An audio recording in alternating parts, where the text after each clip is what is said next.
Voy a comenzar esta exposición leyéndoles una noticia. Esta noticia fue publicada por biobiochile.cl durante esta semana, los primeros días de esta semana. Y ponga mucha atención. Entre comillas. Hay mamás que son peores que yo. Ahí cierra comillas. Esa fue una de las palabras que dijo Carolina Tapia, madre que se hizo conocida la semana pasada, luego que se viralizara un video donde maltrata a su hija de 2 años y 9 meses. Se trata de un registro realizado por ella misma, el que fue enviado a su expareja que se encuentra en la cárcel. En el video, Tapia golpea y zamarrea a la niña diciendo, mira lo que hago con tu hija porque no la quiero. El padre, al ver este clip, lo subió a redes sociales y se viralizó rápidamente, por lo que un familiar presentó una denuncia que derivó en la detención de la mujer. Finalmente, ella quedó en libertad, pero citada a un tribunal de familia. En conversación con 24 horas, la madre explicó que grabó el video para desquitarse con su anterior pareja. Me desquité con ella para que a él le doliera por lo que me dijo a mí, explicó. Además, indicó que se sintió mal y quedó en estado de shock, pero que todos cometemos errores. No soy la única, hay mamás que son peores que yo, agregó. Qué lamentable noticia. Qué triste. Además de la lectura de esta noticia, vi una entrevista que se le hizo a la mujer donde ella hizo estas declaraciones, y claramente esta mujer tenía un objetivo al realizar ese acto macabro. Tenía un motivo o un propósito personal. Y al tener un propósito, un objetivo personal, no le importó herir y humillar públicamente a su propia hija, a su propia criatura, con tal de llevar a cabo ese objetivo, ese propósito, que era provocar un sentir de dolor en el padre de la criatura. Ahora, no solamente hirió y humilló a nivel nacional y probablemente internacional a su propia hija de 2 años y 9 meses, sino que al grabarse ella misma, al hablar ella misma y al enviar ella misma ese video, obviamente ella misma se expuso a la opinión del país. Cuando analizaba esta noticia y cuando reflexionaba un poco en este tipo de información que se nos comparte, meditaba en lo siguiente, en que si esta mujer entendiera primeramente cuál es el rol que Dios tiene para una madre, para una mujer, si esta mujer entendiera cuál es el rol, el diseño y el valor que ella tiene como madre, pero que además, y sobre todo en este caso puntual, el valor que la niña tiene, su propia hija, si ella entendiera lo hermoso que es la infancia, lo delicado que es, lo delicada que es una criatura de 2 años y 9 meses, si entendiera lo hermoso de la infancia y el valor que Dios le da a la infancia, definitivamente ella no habría cometido este acto criminal. Es muy fácil cometer actos como el que les acabo de leer, cuando se tiene un objetivo personal sin considerar la palabra de Dios y lo que Dios dice acerca del rol y el propósito que la persona tiene. El día de hoy comenzamos un estudio, la carta que en los índices de nuestra Biblia está como Tito. ¿Por qué razón vamos a comenzar una carta con esta introducción? Porque necesitamos entender qué es lo que Dios dice acerca de la iglesia. Necesitamos aprender qué es lo que Dios dice acerca de los pastores. Necesitamos saber qué dice la Biblia acerca de los ancianos. Necesitamos qué dice Dios acerca de nosotros como miembros de la iglesia de Cristo. Necesitamos saber qué dice la Biblia acerca de los miembros de una iglesia local. Necesitamos saber qué dice Dios acerca del propósito de la iglesia en el mundo y del funcionamiento de la iglesia en el mundo. Cuando entendamos el valor, el propósito y el rol de todas estas cosas, vamos a evitar cometer grandes errores. Entonces comenzamos con la carta a Tito. Vamos a abrir nuestras Biblias entonces en el Nuevo Testamento. En esta carta, es conocida como una de las cartas pastorales.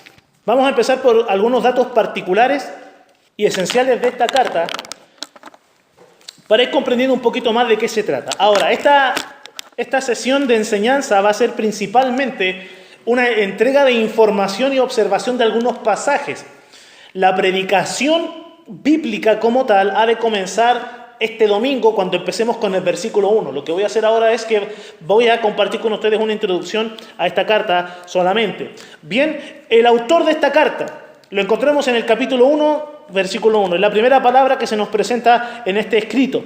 Dice Pablo, ahí tenemos el autor de esta porción de la palabra de Dios, Pablo, siervo de Dios y apóstol de Jesucristo. Tenemos aquí entonces a Saulo de Tarso, no mencionándose a sí mismo con su nombre hebreo, sino con su nombre griego. Bien, aquí tenemos a Saulo de Tarso o el apóstol Pablo escribiendo esta carta al siguiente destinatario. Lo encontramos en el capítulo 1, en el versículo 4. Dice, a Tito, verdadero hijo en la común fe. Tenemos ahí entonces el destinatario de esta carta. Nuestras Biblias dicen Tito simplemente en el título. Y a veces eso nos genera un poco de confusión. Muchas veces cuando escuchamos alguna exposición bíblica, escuchamos que el predicador dice, abra en la carta de Tito. No es la carta de Tito, es la carta de Pablo a Tito. De hecho, el título original de la carta es a Tito. Bien, se indica el destinatario de esta epístola. El apóstol Pablo escribe esta carta entre el año 62 y el año 65 después de Cristo. Bien, eso a modo de información general acerca de la carta. Empezamos entonces a conocer un poco acerca de este personaje bíblico, del cual poco se nos ha enseñado. ¿Por qué? Porque no es un personaje protagónico, si lo podemos decir de alguna manera, en el avance, dicho de una manera particular, en el avance del evangelio a los gentiles, pero sí es un ministro importante para Dios en cuanto al orden y la estructura de las iglesias. Bien, no tomó el rol ni el papel del apóstol Pablo como alguien que expandía el evangelio por el mundo conocido, sino que era alguien que se ocupaba en hacer el trabajo que se le designaba. El apóstol Pablo, dicho de alguna manera, tenía una estrategia y era que iba avanzando en su ministerio, predicando el evangelio, sembrando iglesias y luego dejando ministros a cargo para que administraran esta obra en la cual el apóstol Pablo iba avanzando. Eso es algo hermoso, poder conocer y poder aprender, poder aprender en situaciones tan llanas, tan sencillas como esta, como es el ministerio bíblico. Predicación del evangelio, fundación de iglesias, se encargan a hombres fieles que, como dice la carta a Timoteo, que sean idóneos para enseñar a otros. Bien, Tito no era un judío, Tito era gentil. Tenemos una mención acerca de esto en la carta a los Gálatas, capítulo 2, versículo 3. Gálatas capítulo 2, versículo 3. Aquí el apóstol Pablo está hablando de la oportunidad en la cual fue a presentarse en el concilio de Jerusalén. Si usted no recuerda cuál evento era ese, se lo menciono yo.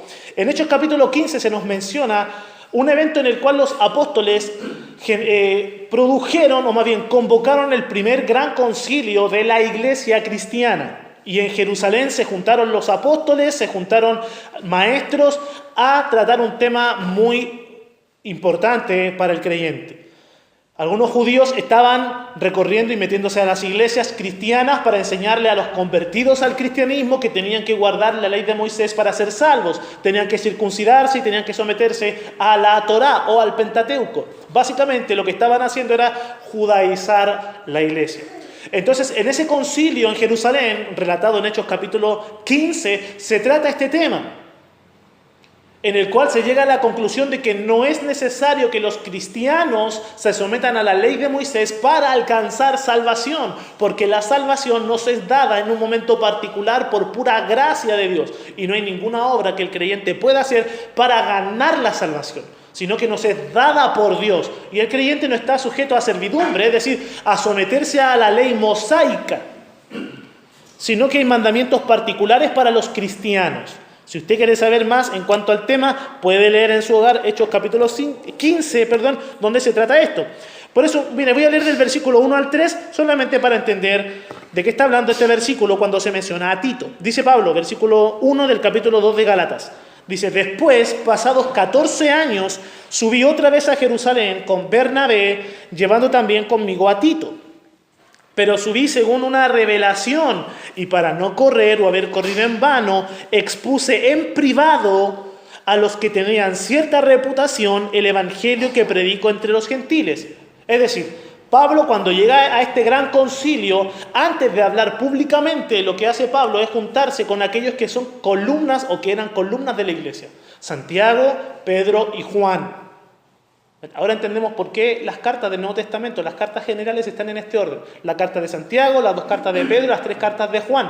Porque ese era, dicho de alguna manera, el orden en el cual los ministros estaban ejerciendo su servicio en la iglesia de Jerusalén. Santiago era el pastor de la iglesia, Pedro también, pero Santiago tenía un grado, dicho de alguna manera, no sé si autoridad en la palabra, pero tenía una responsabilidad mayor, luego Pedro y tercero Juan. Entonces a ellos es que el apóstol Pablo les expone en privado el mensaje que él estaba predicando a los gentiles. Recordemos que Pedro fue enviado a los judíos a predicar y Pablo a los gentiles. Entonces a ellos Pablo le expone en privado. Y dice el versículo 3, mas ni aun Tito, que estaba conmigo, con todo y ser griego, fue obligado a circuncidarse. ¿Por qué razón no fue obligado a circuncidarse cuando fue a Jerusalén a juntarse con puros judíos? Bueno, porque Tito había sido salvo por gracia, como todos los creyentes. Incluso los mismos judíos han sido salvos por la gracia de Dios, no por realizar rituales religiosos. Entonces, este versículo nos deja ver que Tito no era judío, sino que era griego, y Tito es el testimonio vivo de que un creyente no necesita someterse a un sistema religioso veterotestamentario, es decir, del Antiguo Testamento, para alcanzar salvación. Hay iglesias evangélicas que el día de hoy quieren ser iglesias judías. Y empiezan a poner estrellas de David en su templo, organizan un grupo de danza como queriendo judaizar. Pero no hay necesidad de tal cosa.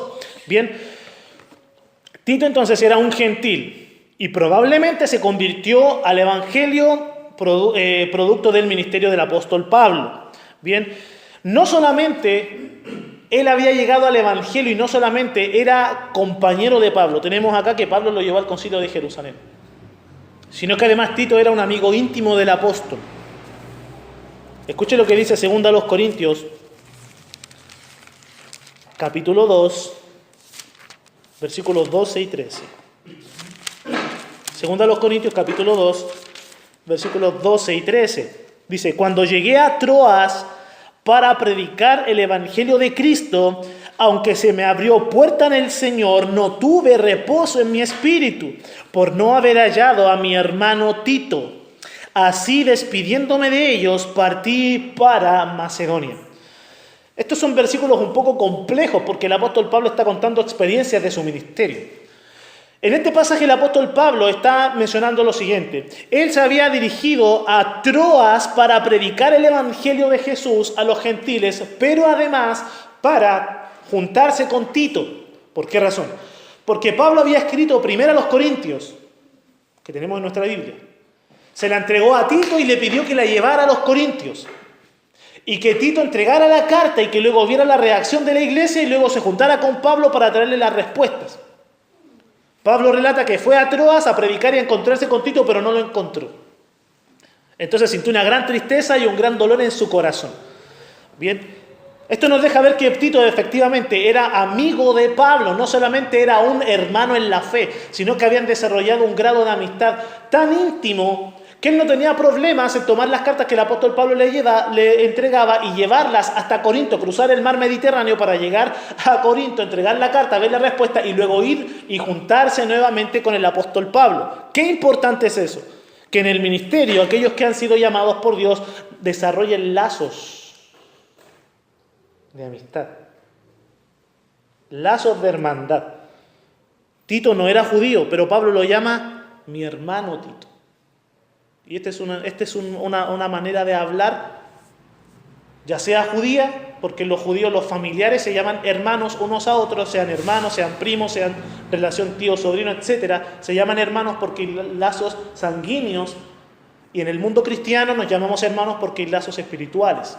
Es decir, cuando una persona llama a otra persona hermano, está diciendo que hay una gran cercanía, hay una amistad. Y así es como el apóstol Pablo habla de Tito, había una amistad entre ambos. Era íntimo amigo del apóstol, pero además era colaborador de su ministerio. Segundo a los Corintios 8:23 dice esto: en cuanto a Tito, dice Pablo, es mi compañero y colaborador para con vosotros. Y en cuanto a nuestros hermanos, son mensajeros de las iglesias y gloria de Cristo. Entonces, qué lindo también es cuando hay amistad en el ministerio, pero cuando entendemos nuestro rol a la luz de la palabra de Dios. ¿Qué es lo que Dios había demandado al apóstol Pablo cuando el Señor Jesucristo se le apareció? Se le reveló, el apóstol Pablo se convirtió al Evangelio y el Señor Jesucristo le asignó por tarea ser un predicador del Evangelio. Ir por las naciones predicando, anunciando, miles se convertían, se sembraban las iglesias, el apóstol Pablo seguía predicando y Tito no tenía ningún problema en ser llamado un colaborador, alguien que había sido puesto para recibir las instrucciones de Pablo y seguirlas. Porque hay un rol, hay un orden al cual Pablo no accedió por voluntad propia, sino que le fue dado de los cielos. Y tenemos aquí a Tito desarrollándose en el ministerio como compañero y un colaborador. No para Pablo, dice un colaborador para vosotros, para la iglesia. Porque todos aquellos que se disponen a la voluntad del Señor a ser ministro, sea diácono, sea maestro, sea evangelista, sea pastor, sea apóstol, aquí en el primer siglo entendemos que es un servicio para Cristo y para la iglesia. Por eso cuando estamos en el Señor no tenemos problemas conseguir las instrucciones que se nos da cuando entendemos que todos estamos caminando en una sola dirección. Entonces, Tito era un amigo íntimo del apóstol y era un colaborador de Pablo. Era tan cercano al apóstol Pablo, había un lazo tal entre ambos y había un conocimiento entre ambos tal que cuando el apóstol Pablo necesita un varón para que ministre a las iglesias, no a una iglesia puntualmente, sino a varias iglesias en una isla llamada Creta. Por esa razón el apóstol Pablo dice a Tito ahí en la carta que le escribe, en el versículo 5, por esta razón o por esta causa te dejé en Creta. Note la fluidez en la cual el apóstol Pablo le habla, le dice que él lo dejó. Tito no tenía ninguna dificultad en que se le dijera lo que debía hacer. Porque al fin y al cabo lo que el apóstol Pablo estaba haciendo era servir a la obra de Cristo. Dice, por esta causa te dejé en Creta para que corrigiese lo deficiente, etcétera, etcétera, etcétera. ¿Por qué razón el apóstol Pablo le escribe esta carta a Tito? Ya pasamos al texto mismo. Cuando consideramos esto, las razones de la carta, vamos a considerar dos breves puntos, el motivo y el propósito. El motivo lo encontramos ahí mismo en el capítulo 1, en el versículo 5. Por esta causa te dejé en Creta. ¿Cuál es la causa por la cual el apóstol Pablo deja a Tito en la isla llamada Creta? La causa la encontramos en los versículos 2 y 3. Dice, en la esperanza de la vida eterna, la cual Dios, que no miente, prometió desde antes del principio de los siglos. Es decir, Dios, desde antes de fundar el mundo, Dios ya había determinado cuál iba a ser el mensaje del Evangelio, cómo se iba a entregar la salvación, cómo se iba a hacer el llamado a los pecadores, cómo es que aquellos que se apartaron de Dios en un momento en particular iban a llegar a la comunión con Él. Por eso está hablando de la esperanza de la vida eterna, la salvación, el Evangelio. Prometió antes del principio de los siglos y a su debido tiempo manifestó su palabra. Noten, para que los pecadores tengan o lleguen a tener esa esperanza de vida eterna, esto es necesario, la palabra. Ningún pecador va a llegar al conocimiento del Evangelio si no es por la palabra. Dice, a su debido tiempo manifestó su palabra por medio de la predicación que me fue encomendada. Este es el medio que Dios ha establecido para llevar a cabo su mensaje, la predicación. ¿Podemos predicar el Evangelio a través de una imagen? Yo creo que sí. Podemos hacer imágenes o ilustraciones que simbolicen aspectos de la salvación y poder compartirlos. Hay un libro que se llama El Libro sin Palabras, en el cual cada color representa una verdad del Evangelio. No es pecado utilizarlo. A veces hay representaciones que hablan de la salvación. Hay una pulserita que uno puede utilizar para predicar el mensaje o para anunciar el mensaje del Evangelio. Pero esos elementos, esos instrumentos no bastan para compartir el mensaje. Lo que importa y lo que vale es esto, la predicación. No estoy hablando de un púlpito de madera y una congregación escuchando solamente. La predicación se puede llevar a cabo en diferentes dimensiones. Predicación uno a uno, una conversación en el hogar, una conversación en el barrio, una llamada telefónica o una oratoria al aire libre o una predicación en una iglesia. La comunicación del mensaje del Evangelio puede darse en diferentes circunstancias, en diferentes esferas, si se puede decir de alguna manera. Entonces, a su debido tiempo manifestó su palabra por medio de la predicación que me fue encomendada por mandato de Dios, nuestro Salvador. Por esta causa te dejé en Creta, por causa del Evangelio, por causa de la verdad, por causa de la esperanza, por causa de la salvación, por causa de la predicación. Ese es el motivo por el cual te encomendé que te quedaras en esa isla, porque es necesario que se predique el Evangelio. Es necesario que se predique la palabra. Es necesario, primeramente, que las iglesias conozcan la esperanza de la vida eterna. Muchos van a las iglesias y no saben por qué van a las iglesias. Hay personas que van a las iglesias y van, ¿por qué? Porque el Señor las sanó de una enfermedad. Entonces asisten porque el Señor los sanó. Otros van porque quieren que el Señor los llegue a sanar de una enfermedad. Algunos van a la iglesia porque son familiares de alguien de la iglesia. O porque son amigos de alguien de la iglesia. Otros van a la iglesia por los programas que se comparten en la iglesia. Eso no es una realidad actual. En el primer siglo también había personas que iban a las iglesias por los actos de misericordia que la iglesia había. Porque siempre la cizaña ha crecido junto con el trigo. Siempre en las comunidades cristianas han habido genuinos creyentes y falsos creyentes. Esa es una realidad constante. El Señor lo anunció. Entonces, por eso Pablo le dice, ese es el motivo. Ese es el por qué. ¿Por qué? Por causa del Evangelio. Porque es importante que el Evangelio se predique en la iglesia y que de la iglesia el Evangelio llegue a los pecadores. Ahora, ¿cuál es el propósito? ¿Cuál es la diferencia entre motivo y propósito? Bueno, es que el motivo explica el por qué y el propósito explica el para qué. ¿Para qué Pablo estableció a Tito ahí en Creta? Dice el versículo 5. Por esta causa te dejé en Creta para que corrigieses lo deficiente. Es decir, cuando aquí el apóstol Pablo está hablando de corregir, está hablando de reasignar. Hay personas que están ejerciendo el ministerio que no son aptas para el ministerio. Hay personas que se están desenvolviendo en un ambiente ministerial y no son aptas para desarrollarse y desenvolverse en un ambiente ministerial. La iglesia ya estaba, los creyentes ya, muchos ya se habían convertido. Habían creyentes inmaduros y habían creyentes maduros. Entonces Pablo le dice a Tito, yo te estoy dejando en ese lugar para que tú puedas corregir aquello que en este momento está de manera deficiente. Es decir, aquello que ahora está en un error. De tal manera que Tito, como ministro, como pastor o como supervisor, no solamente tenía el rol y no solamente tenía la responsabilidad de predicar, sino que tenía la responsabilidad de asignar y de reasignar. Como estábamos aprendiendo el día domingo, cuando consideramos 1 Corintios capítulo 1 del 10 al 13.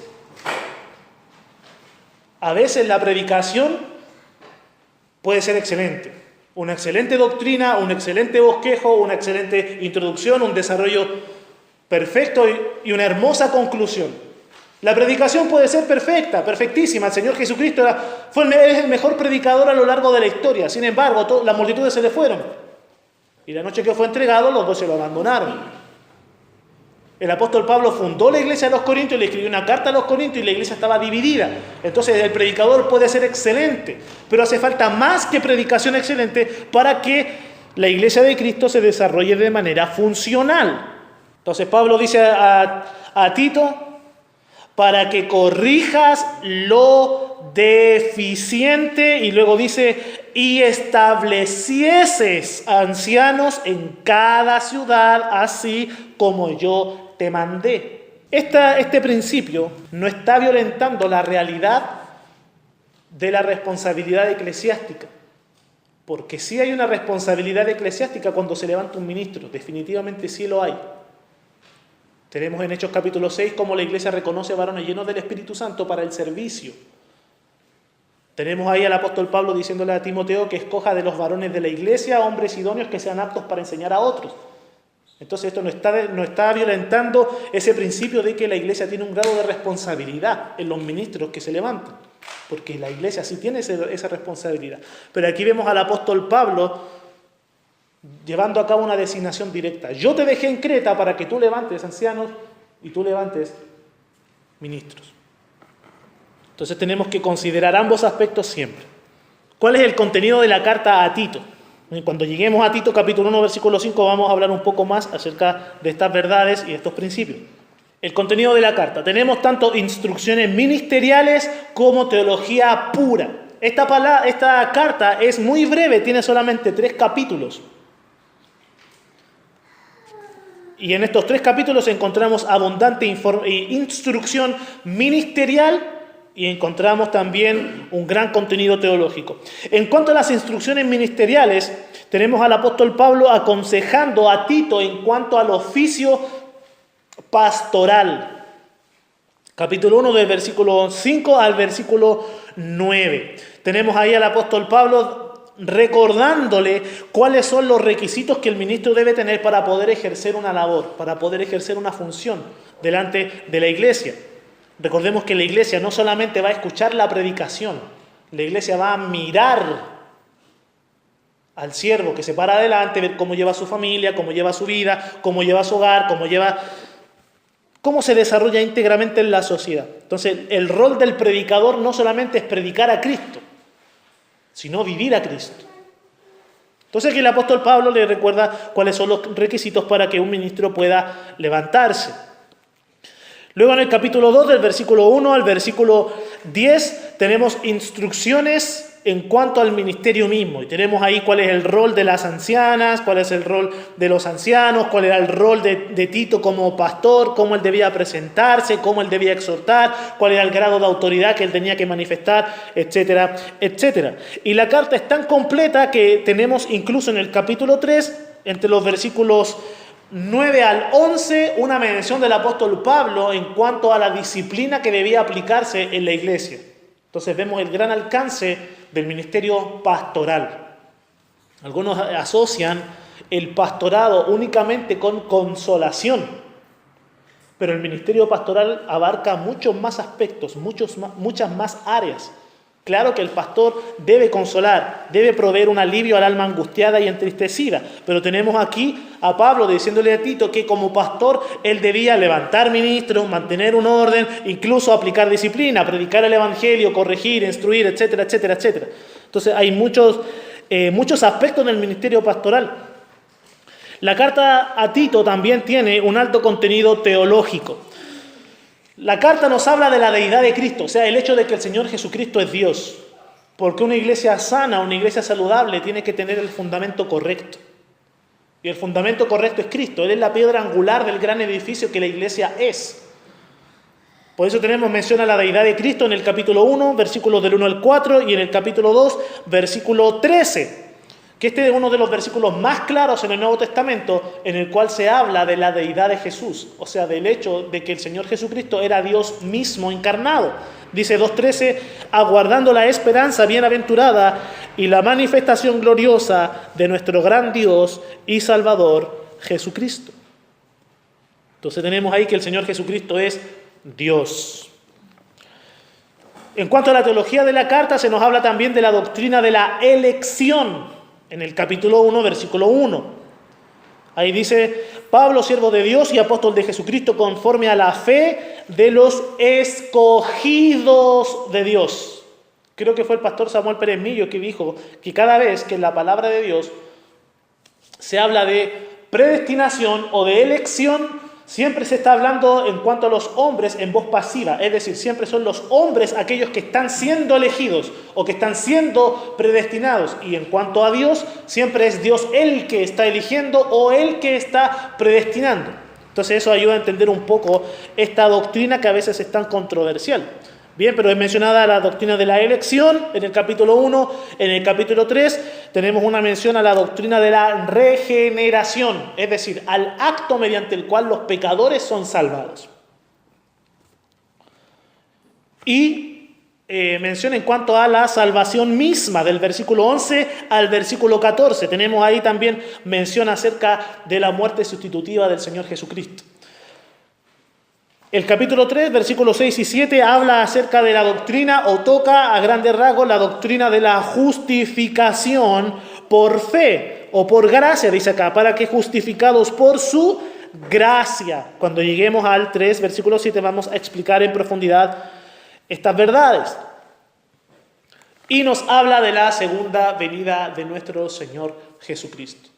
Esta es una carta muy breve, pero completísima, para todos aquellos que quieren entender el ministerio tanto pastoral, como de maestro, como de predicador, como de evangelista. Esta es una carta que ofrece una gran riqueza en cuanto a estos temas. O durante las últimas décadas, el pastorado ha adquirido una connotación bastante errada. Y se ve el pastorado como aquel que debe ser un buen organizador de eventos. Muchos asumen que el pastor debe ser un tipo de empresario en la iglesia. Alguien que sepa cómo administrar las finanzas de la iglesia y cómo ocuparse en esos aspectos de la congregación. Pero poco se ve al pastor como un teólogo, como un defensor de la doctrina, como un maestro, como un enseñador. Bueno, yo creo que la carta a Tito nos da evidencia de que esa es la perspectiva tanto de Dios como del apóstol Pablo. El pastor, el ministro, debe cumplir estos requisitos porque tiene una gran labor que cumplir. Pero esto lo vamos a aprender a medida que vayamos desarrollando y ampliando el estudio en cuanto a esta carta. Tengo la convicción de que a medida que vayamos desglosando cada versículo y aprendiendo lo que la palabra de Dios tiene para nosotros, vamos a enriquecer en lo personal y como iglesia vamos a ser edificados y moldeados.